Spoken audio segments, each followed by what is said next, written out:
In this video, we'll be comparing the Shure SM7B to the Behringer BA 85A. The Shure SM7B is a staple in audio. This microphone is used in a lot of podcasts and radios all around the world, and it also costs quite a lot, coming in at 800 Australian dollars. And I've been looking for some budget alternatives that could compare to the SM7B. And I have tried out the XM8500 against this microphone, and they sounded surprisingly similar.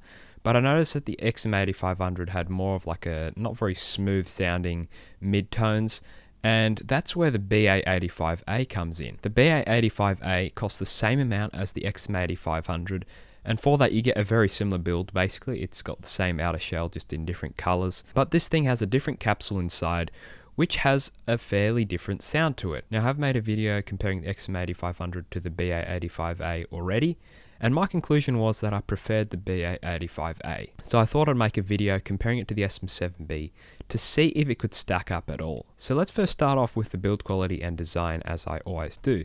So the build quality and design on the SM7B is just outstanding. Like, the design is super simple and just looks really clean when it's on screen or whatever.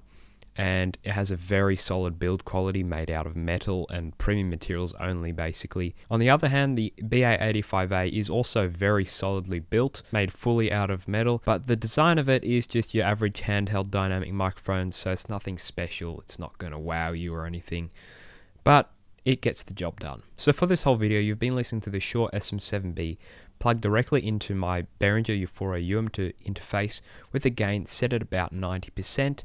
And this is what it sounds like. I will boost the audio very slightly in post on both of these microphones so they have matching levels, but this is what the SM7B sounds like. I have it about an inch or two away from my mouth, and it's obviously a good sounding mic for that price.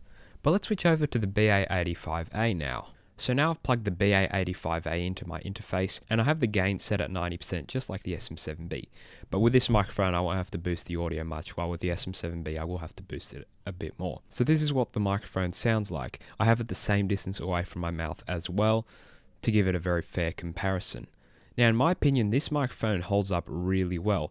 Obviously, the Shure SM7B still has that really nice warm sound with not a lot of high end, while this microphone is a little different. It's got a warm tone to it, but the high end kind of overtakes the sound just a little too much, in my opinion. If they turned that high end down, it would sound really, really good and quite close to the SM7B. But that's the main difference with this microphone. The high end sort of takes over. It's all those S sounds and just the treble. But that doesn't mean it sounds bad. I personally quite like the sound of this microphone, and for 30 Australian dollars, it's an absolute steal. So do I think the BA85A holds up against the SM7B?